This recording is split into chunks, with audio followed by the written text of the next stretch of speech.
Sahabat wanita dimanapun Anda berada, salam jumpa di acara Wanita Berpengharapan bersama saya Anneke. Bagaimana kabar Anda dan keluarga? Saya berharap Anda baik dan sehat dan penuh sukacita. Hari ini saya hadir ingin berbagi pengetahuan dan wawasan untuk Anda. Ada 2 bagian acara ini. Di bagian pertama, ada informasi tentang aneka jenis dan manfaat daun sirih. Di bagian kedua nanti, kisah Miriam kakak Nabi Musa adalah bahasan yang akan disampaikan oleh Ibu Eti Rahmawati. Selamat mengikuti.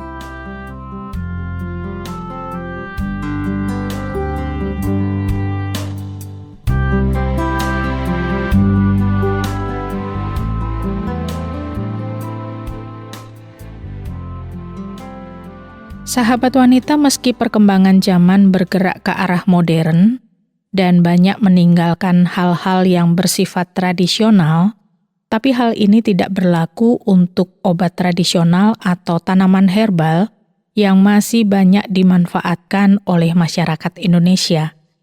Salah satu tanaman obat yang masih dipakai masyarakat Indonesia adalah daun sirih yang punya banyak manfaat untuk menyembuhkan berbagai macam penyakit karena ada kandungan flavonoid sebagai antibakteri.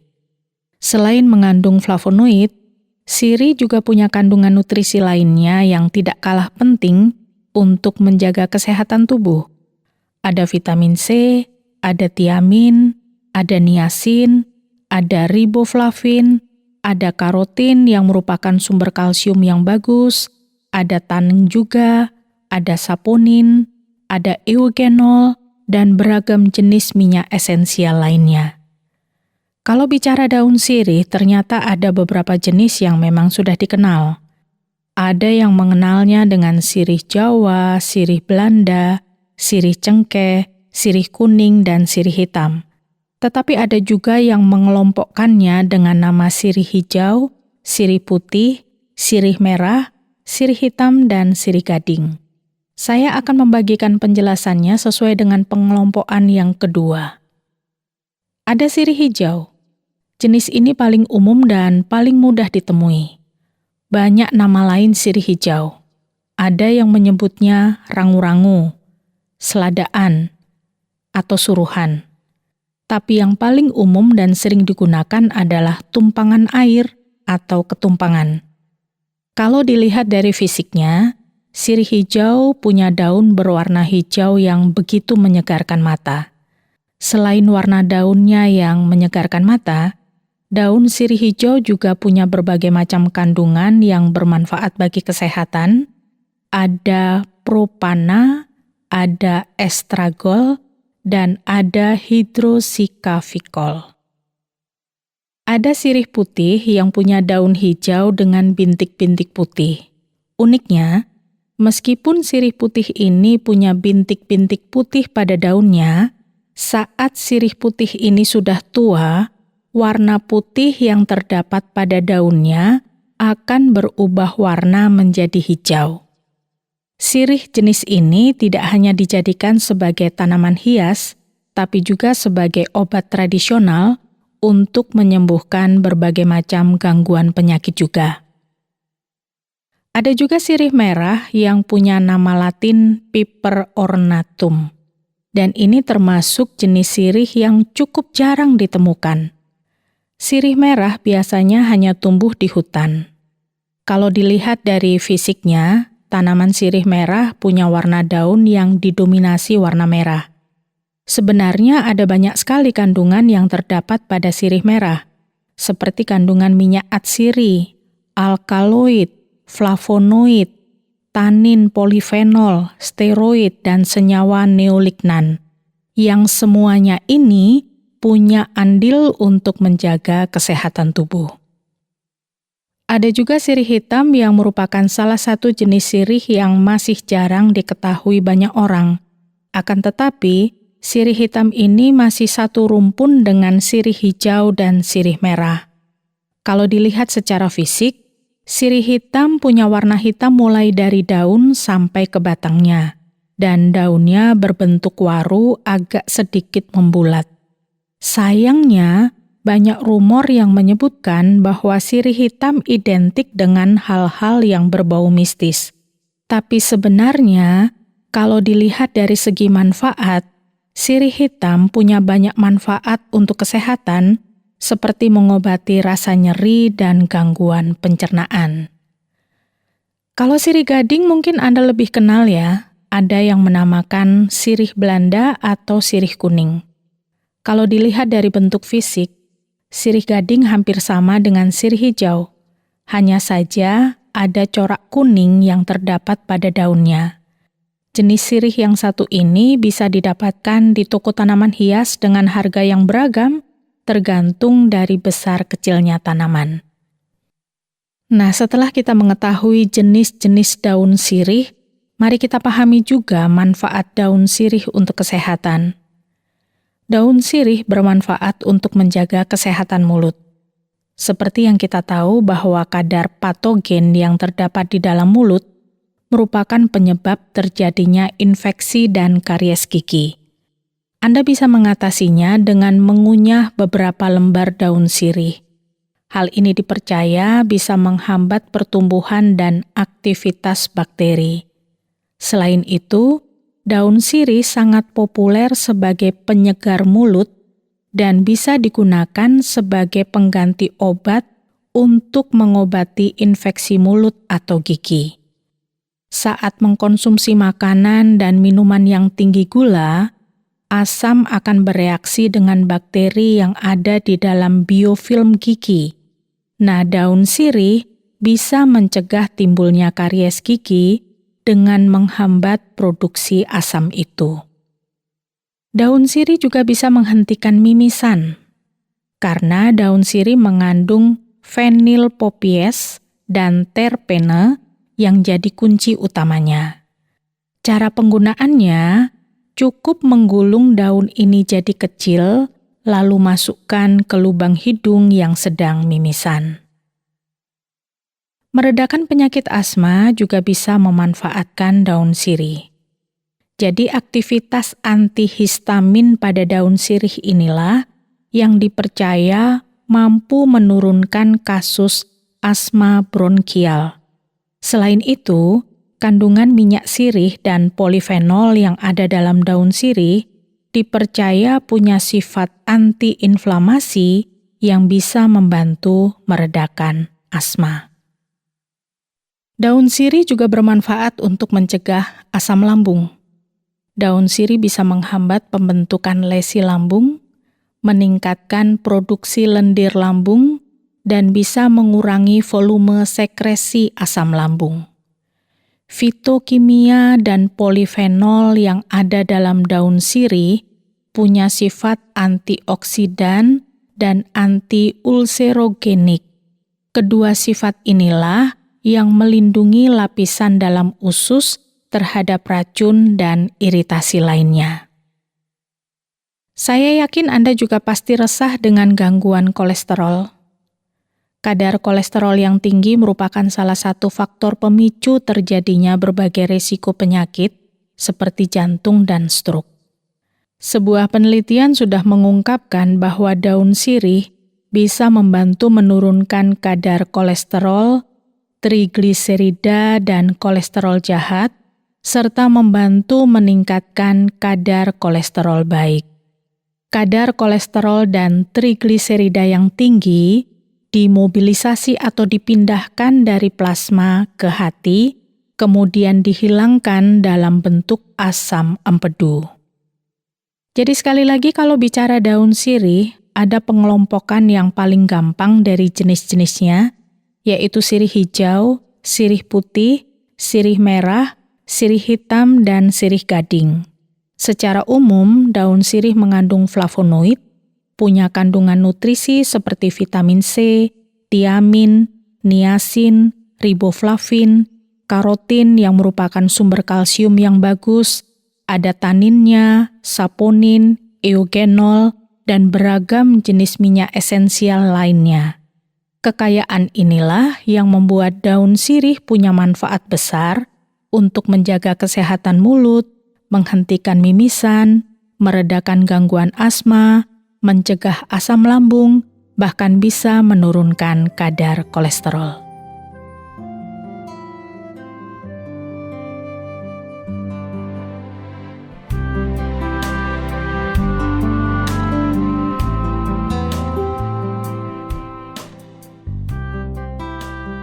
Sahabat wanita, mungkin Anda sudah punya kisah hidup dalam pengalaman Anda menggunakan daun sirih, dan mungkin Anda sudah merasakan manfaatnya. Saya harap informasi ini juga bisa mengingatkan Anda lagi. Kisah yang lain akan disampaikan oleh Ibu Eti Rahmawati, yang pasti ada pelajaran pentingnya juga. Kisah Miriam, kakak Nabi Musa. Selamat menyimaknya sesudah sebuah lagu berikut ini.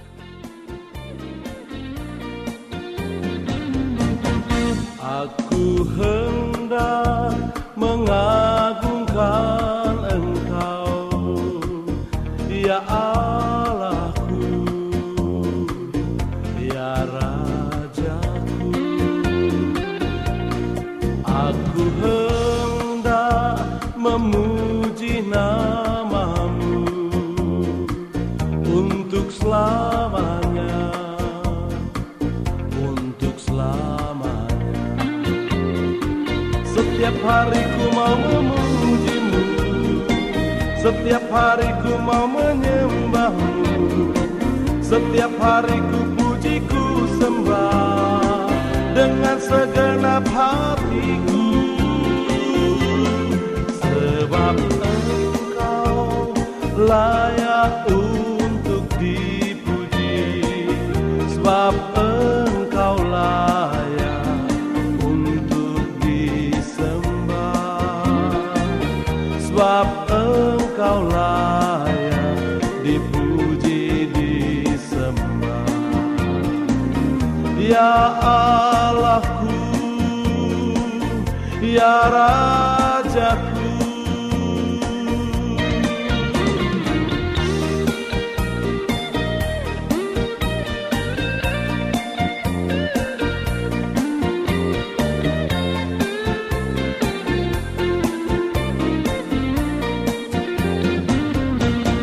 Aku hendak mengagungkan Engkau, ya Allahku,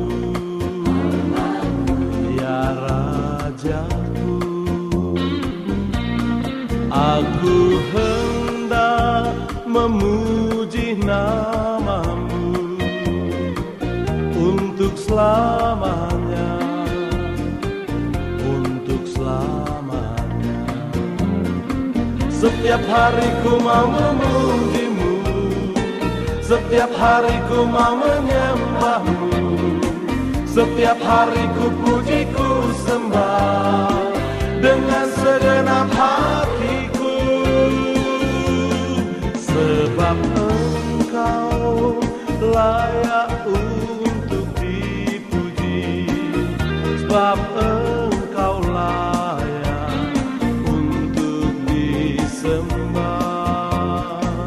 sebab Engkau layak dipuji, disembah. Ya Allahku, ya Rajaku, ya Allahku, ya Rajaku, ya Allahku, ya Rajaku.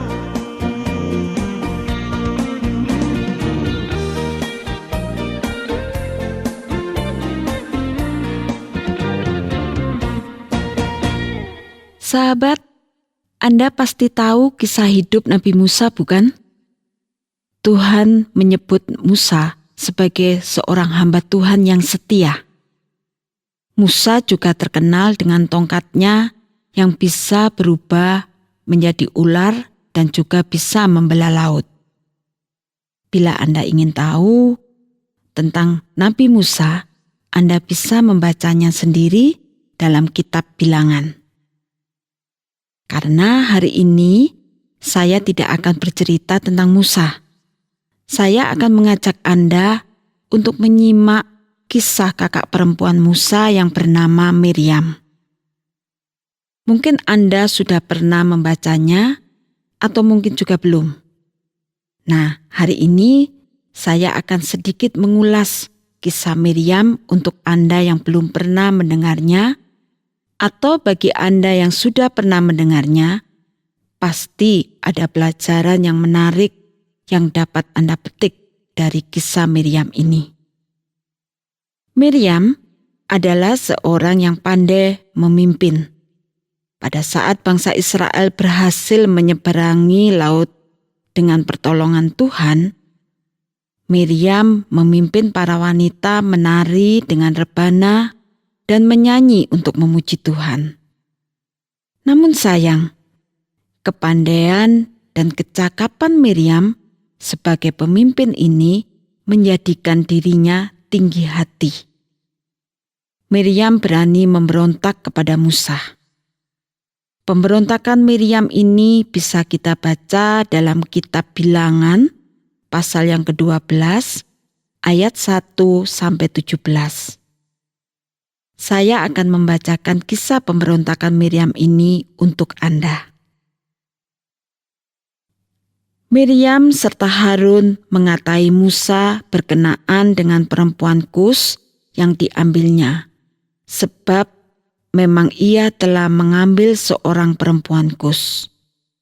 Kata mereka, "Sungguhkah Tuhan berfirman dengan perantaraan Musa saja? Bukankah dengan perantaraan kita juga ia berfirman?" Dan kedengaranlah hal itu kepada Tuhan. Adapun Musa ialah seorang yang sangat lembut hatinya, lebih dari setiap manusia yang di atas muka bumi. Lalu berfirmanlah Tuhan dengan tiba-tiba kepada Musa, Harun, dan Miriam. "Keluarlah kamu bertiga ke kemah pertemuan." Maka keluarlah mereka bertiga. Lalu turunlah Tuhan dalam tiang awan dan berdiri di pintu kemah itu. Lalu memanggil Harun dan Miriam. Maka tampillah mereka keduanya. Lalu berfirmanlah ia, "Dengarlah firmanku ini, jika di antara kamu ada seorang nabi, maka aku, Tuhan menyatakan diriku kepadanya dalam penglihatan. Aku berbicara dengan dia dalam mimpi. Bukan demikian dengan hambaku Musa, seorang yang setia dalam segenap rumahku. Berhadap-hadapan aku berbicara dengan dia, terus terang, bukan dengan teka-teki, dan ia memandang rupa Tuhan. Mengapakah kamu tidak takut mengatai hambaku Musa?" Sebab itu bangkitlah murka Tuhan terhadap mereka. Lalu pergilah ia. Dan ketika awan telah naik dari atas kemah, maka tampaklah Miriam kena kusta putih seperti salju. Ketika Harun berpaling kepada Miriam, maka dilihatnya bahwa dia kena kusta. Lalu kata Harun kepada Musa, "Ah Tuanku, janganlah kiranya timpakan kepada kami dosa ini, yang kami perbuat dalam kebodohan kami. Janganlah kiranya dibiarkan dia menjadi anak gugur, yang pada waktu keluar dari kandungan ibunya sudah setengah busuk dagingnya." Lalu berserulah Musa kepada Tuhan, "Ya Allah, sembuhkanlah kiranya dia." Kemudian berfirmanlah Tuhan kepada Musa, "Sekiranya ayahnya meludahi mukanya, tidakkah ia mendapat malu selama 7 hari? Biarlah dia selama 7 hari dikucilkan keluar tempat perkemahan, kemudian bolehlah ia diterima kembali." Jadi dikucilkanlah Miriam keluar tempat perkemahan 7 hari lamanya, dan bangsa itu tidak berangkat sebelum Miriam diterima kembali. Kemudian berangkatlah mereka dari Haserot dan berkemah di padang gurun Paran. Sahabat, itulah kisah Miriam. Karena ia tinggi hati dan memberontak, maka Tuhan menghukum dia. Sayang sekali ya, Miriam yang pandai memimpin itu akhirnya harus menderita penyakit kusta dan harus dikucilkan. Seandainya Miriam tidak tinggi hati dan memberontak, pastilah Tuhan tidak menghukumnya. Sikap tinggi hati bisa dimiliki siapa saja. Anda dan saya bisa tinggi hati dan sombong dan bisa memberontak kepada Tuhan. Sikap sombong dan tinggi hati bisa saja muncul bila seseorang merasa lebih pandai, lebih kaya, lebih cantik, atau lebih bisa dan lain-lainnya. Sikap tinggi hati juga bisa muncul bila seseorang mulai menganggap orang lain lebih rendah, lebih bodoh, lebih lemah, atau lebih kurang. Orang yang sombong dan tinggi hati akan selalu merugikan diri sendiri dan orang lain. Oleh sebab itu, Tuhan tidak suka kepada orang yang sombong. Sebaliknya, Tuhan sangat senang dengan orang yang rendah hati. Firman Tuhan mengatakan, Allah akan mengasihi orang yang rendah hati. Sahabat, dikasihi Tuhan adalah hal yang paling menyenangkan dan membahagiakan hidup kita. Apalah arti hidup ini bila tanpa kasih dari Tuhan? Karena kasih Tuhanlah yang memungkinkan kita hidup bahagia di dunia ini. Namun, kita tidak akan mendapatkan kasih Tuhan bila kita sombong dan tinggi hati. Oleh sebab itu, saatnya kita meninggalkan kesombongan dan kecongkakan kita. Saatnya kita belajar rendah hati agar kita dikasihi Tuhan. Bila kita rendah hati, kita tidak akan mengatai saudara kita sendiri maupun orang lain. Bila kita rendah hati, kita juga akan taat kepada Tuhan. Sahabat, saya ingin menutup siraman rohani kali ini dengan membacakan beberapa perkataan Raja Daud yang berbicara mengenai orang yang rendah hati dan apa yang dilakukan Tuhan terhadap orang rendah hati. Mazmur pasal 25 ayat 9. Daud mengatakan, Ia membimbing orang-orang yang rendah hati menurut hukum, dan Ia mengajarkan jalannya kepada orang-orang yang rendah hati. Kemudian dalam Mazmur pasal 149 ayat 4, Raja Daud mengatakan, Tuhan memahkotai orang-orang yang rendah hati dengan keselamatan. Ia yang dimaksud Raja Daud adalah Tuhan. Semoga perkataan Raja Daud mengenai orang rendah hati itu akan menyadarkan kita untuk segera meninggalkan kesombongan dan tinggi hati yang kita miliki, dan kita mulai belajar menjadi orang yang rendah hati. Amin.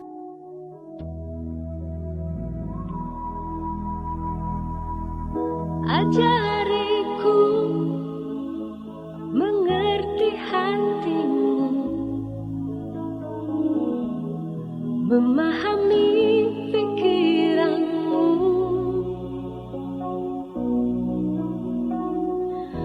Ajariku ikuti rencanamu, melakukan kehendakmu.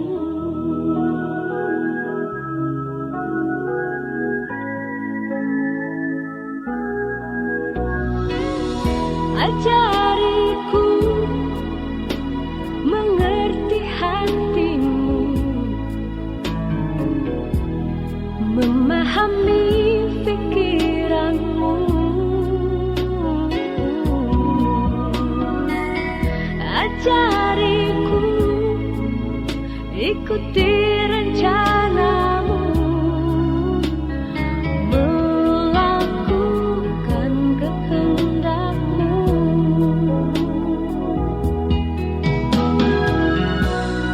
Ku ingin diriku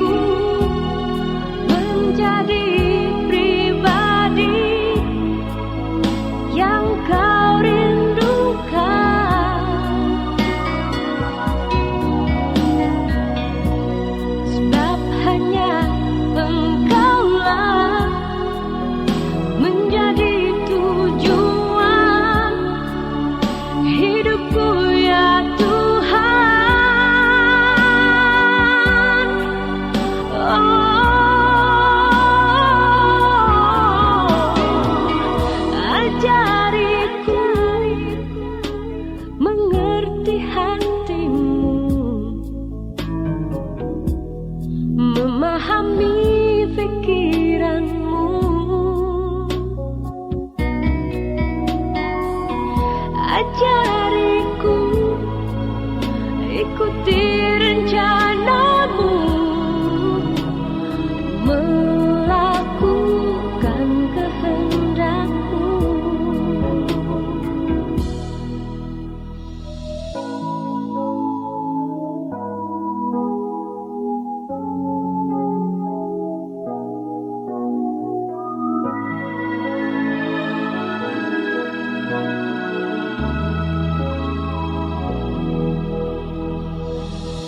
Ajariku mengerti hatimu, memahami pikiranmu. Ajariku ikuti rencanamu, melakukan kehendakmu.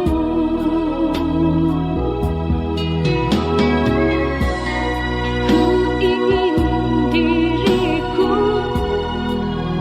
menjadi pribadi yang kau rindukan.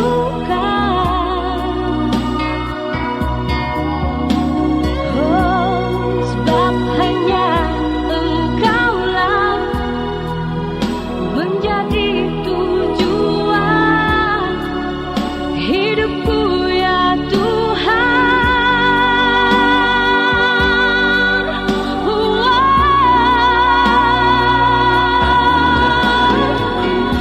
Ajariku mengerti hatimu, memahami pikiranmu.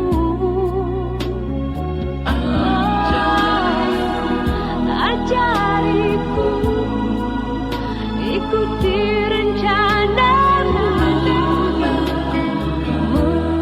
melakukan kehendakmu, melakukan kehendakmu.